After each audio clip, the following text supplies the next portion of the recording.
Something big just happened in that hearing, and almost no one is talking about it the way they should be. In a room full of politicians carefully choosing every word, one moment completely broke the pattern. It wasn't loud, it wasn't dramatic at first, but it carried a weight that instantly changed the atmosphere. Because for years now, there's been one question hanging over everything connected to Epstein. People have debated it, speculated about it, even argued over it nonstop online. But inside official hearings, it's usually avoided, brushed past, or handled with vague answers that never go anywhere. From Texas is recognized. I thank the chairman. May I have 20 seconds, please? Yes, ma'am. Thank you. Let's hear the opposition research. Thank you. That's absolutely right, that they're not running for, he's not running for office again because, well, I don't know why you're not running for office again, but after the filing deadline,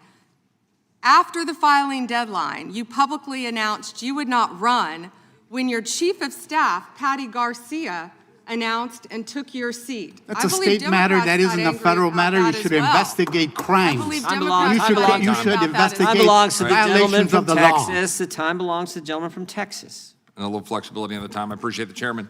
Madam Attorney General, am I correct that under your leadership, the Department of Justice has prosecuted cases of non-citizen voting?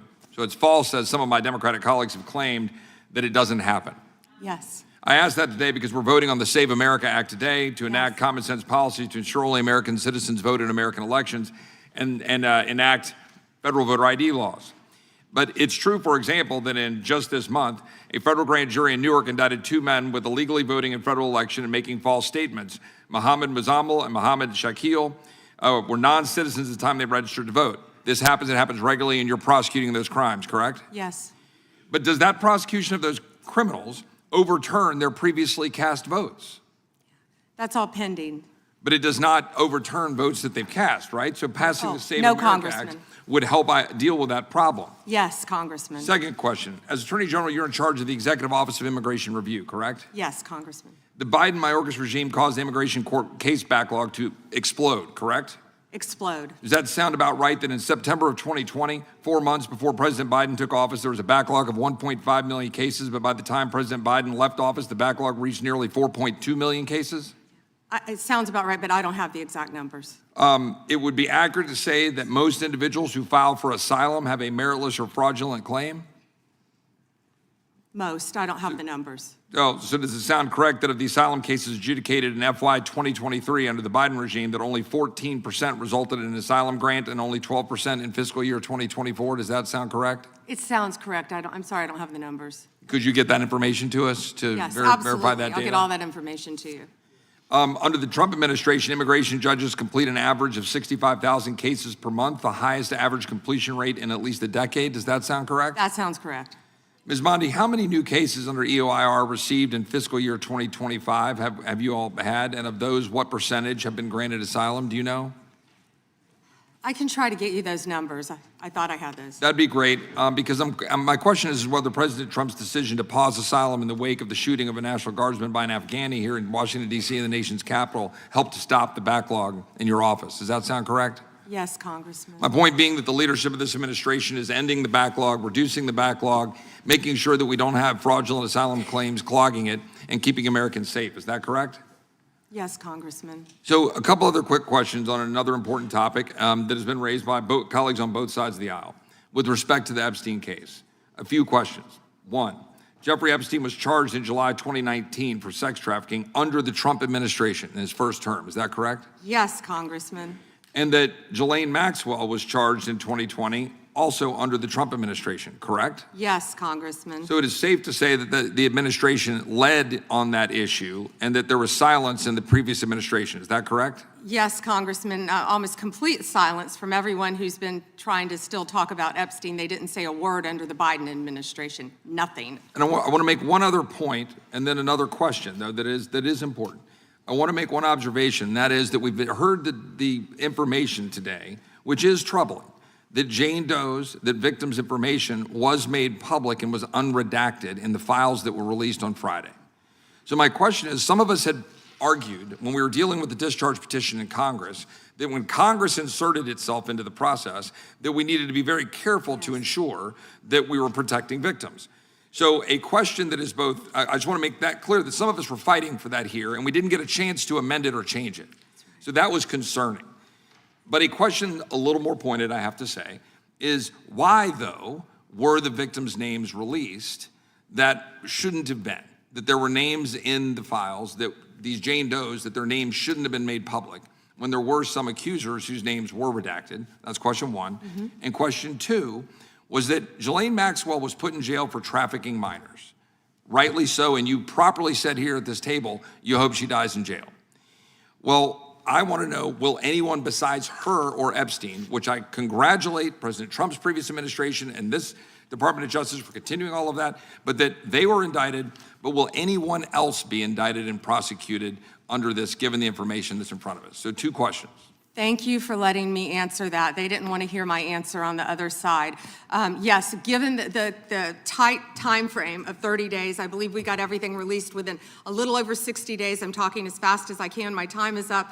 We did the best we could immediately. If everyone's been coming to view the documents, if someone's name should not have been redacted, we're releasing it. If someone's name was redacted, we said right away, was not redacted and should have been, meaning a victim. We went back and redacted it. We're doing everything we can based on the tight time frame and over 3 million pages that we released that Donald Trump signed for pure transparency. Second, what was your second question? About whether another individual will be indicted. Absolutely. And Thank you for asking that. And they never wanted to hear the answer to that. We have pending investigations in our office. Time of the gentleman has expired. Unanimous consent request from the gentleman from Pennsylvania. Thank you. This time was different. This time, someone actually asked it directly, without hesitation, without softening the edges. And when that question landed, you could feel the shift. Not because of what was said right away, but because of what everyone in that room knew it meant. This wasn't just another political exchange. This was something deeper, something tied to a case that never really felt finished. And what made it even more intense was that the answer didn't settle anything. It didn't bring clarity. If anything, it raised even more questions than before. And that's exactly why this moment matters more than people realize. Because sometimes, it's not the answers that expose the truth. It's the gaps between them. And what happened next would only make that feeling stronger. The hearing itself started like most do, structured, controlled, and predictable.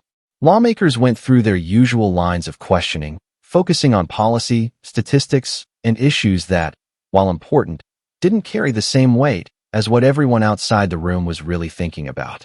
It felt routine, almost rehearsed, like everyone knew where the boundaries were and didn't want to cross them. But then Chip Roy stepped in, and everything shifted. He didn't waste time building up to his point. He didn't circle around it. He went straight to it. He brought up Epstein directly, not as a side topic, but as the focus. And that alone was enough to change the tone of the entire room. Because suddenly, this wasn't just another discussion. This was a moment people couldn't ignore. Roy asked the question clearly, will anyone else be indicted in connection to Epstein? No complicated wording, no distractions. Just a direct challenge. And for a split second, there was a pause that felt heavier than anything else said that day. Because everyone knew how loaded that question was. And everyone knew that whatever answer came next would be analyzed, dissected, and remembered long after the hearing ended. When Pam Bondi responded, her words were careful, measured, and precise. She didn't dismiss the question. Instead, she acknowledged it in a way that sounded reassuring on the surface. She said there are ongoing investigations. She confirmed that the matter is still active. And for a moment, it might have sounded like progress, like something was finally moving forward. But as she continued, it became clear that something was missing. There were no specifics, no names, no timelines, nothing that would give the audience a clear understanding of what these investigations actually involve. And that's where the tension started to build. Because while the answer technically addressed the question, it didn't really answer it in a way that provided closure. It left space, a lot of space, for interpretation. And that space is exactly where uncertainty grows. It's where people start asking more questions, where speculation begins to take over. And the more you listened, the more it felt like this wasn't a resolution. It was just another layer added to an already complicated story. But that wasn't the end of it. Because Roy didn't just stop there, and what he brought up next pushed things even further. To understand why that exchange hits so hard, you have to look at the bigger picture of the Epstein case itself. Back in 2019, when Jeffrey Epstein was first charged, it sent shockwaves across the world. It wasn't just the nature of the allegations, it was the scale of what was being uncovered. Powerful connections, high-profile associations, and a network that seemed far larger than anyone initially expected. Then, in 2020, Ghislaine Maxwell was charged, reinforcing the idea that this wasn't an isolated situation. It suggested there were layers to this story that hadn't been fully exposed yet. But after that, things seemed to slow down. Despite all the attention, despite the massive amount of documents, despite everything that surfaced publicly, there were no waves of additional high-profile indictments. And that's what created the lingering question. Was that really all there was? Or was there more happening behind the scenes that the public wasn't seeing? That uncertainty has never gone away. It's been sitting there, unanswered, quietly fueling discussions and debates for years. And when Roy asked his question, he wasn't introducing something new. He was bringing that long-standing doubt back into the spotlight. But then came another layer that made everything even more complicated, the release of the documents. Over 3 million pages made public, which on the surface sounds like complete transparency. It sounds like everything is finally being put out there for people to see. But almost immediately, concerns started to surface. There were reports suggesting that some victim identities may have been exposed when they shouldn't have been. And that raised serious issues. Because now the conversation wasn't just about what was hidden, it was also about what might have been revealed incorrectly. That creates a difficult situation. On one hand, there's a demand for transparency, for full disclosure of everything connected to the case. On the other hand, there's the responsibility to protect the victims, to ensure that sensitive information isn't mishandled. And when mistakes happen in something this significant, it naturally leads to questions about the process itself. How carefully is everything being reviewed? How much oversight is there? And if errors are happening at this level, what else might be slipping through? These aren't easy questions to answer, but they're important ones. And they only add to the complexity of an already complicated situation. And just when it seemed like the discussion might move on, Roy brought it right back to the central issue again. He asked the question once more, this time even more directly. Will anyone else be indicted? Not in theory, not eventually, but in reality. And once again, Bondi's answer followed the same pattern. She confirmed that investigations are ongoing. She maintained that more could happen. But once again, there were no concrete details. And that repetition is what stood out. Because when the same type of answer is given multiple times without additional clarity, it starts to feel less like progress and more like a holding pattern. It keeps the conversation alive without actually moving it forward. And that's what made this moment so important. It wasn't about what was said in a single answer. It was about the pattern that formed across multiple answers. A pattern of acknowledgement without full disclosure. And that pattern is exactly what keeps people paying attention. Because when something feels incomplete, it naturally draws more curiosity. It keeps people watching, waiting for the moment when something finally changes. Then, unexpectedly, attention shifted to something from the past, Epstein's own words in an old interview. In that clip, he tried to defend himself in a way that caught a lot of people off guard. Instead of addressing the accusations directly, he focused on something else entirely.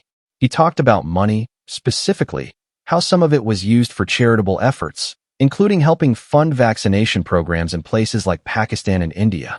He framed it as something meaningful, something positive, almost as if those actions could somehow offset everything else associated with him.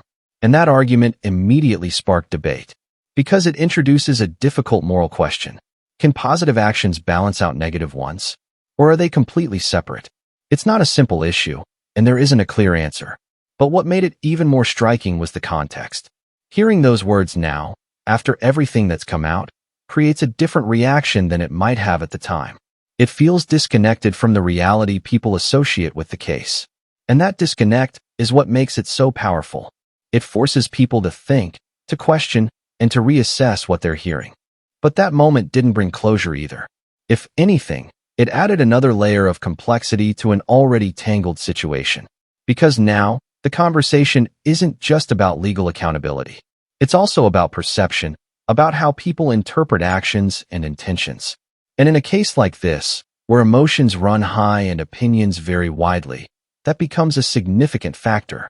Some people focus on the legal side, what's been proven, what's been charged, what's been confirmed. Others focus on the broader picture, the connections, the unanswered questions, the things that haven't been fully explained. And somewhere in between those perspectives is where the real tension exists. It's where certainty fades and uncertainty takes over. And that's exactly where this story continues to live. Not in clear conclusions, but in the spaces where things don't quite add up. And those spaces are what keep people engaged, what keep the conversation going, what keep moments like this from fading away. And that leads to the bigger question that still hasn't been fully answered. Why does it feel like there's more to this story? Why does it feel unfinished? There's been a lot of discussion online, with some suggesting that there could be additional individuals involved. It's important to recognize that much of that remains unverified, and speculation should always be treated carefully. But the reason those conversations continue to happen is because there hasn't been a clear sense of finality. There hasn't been a moment where everything feels resolved. And until that happens, the story will keep resurfacing.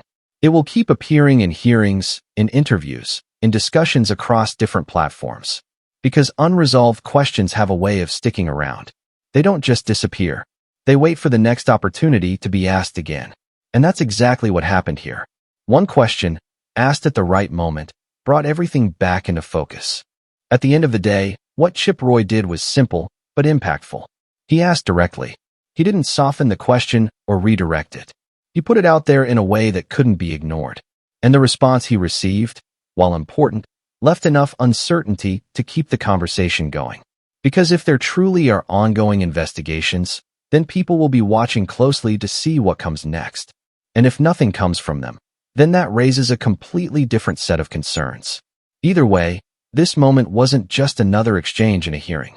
It was a reminder that some questions don't go away. They just wait for someone willing to ask them again. And the next time this topic comes up, and it will, this moment is going to be part of that conversation. Because sometimes, the most important moments aren't the ones that give you answers. They're the ones that make you realize how much is still unknown. If you made it this far, you already know this story is far from over. And if you want more breakdowns like this where we go beyond the surface and focus on what actually matters, make sure you subscribe, hit the like button, and stay connected with the channel. Because the next video might uncover something even bigger.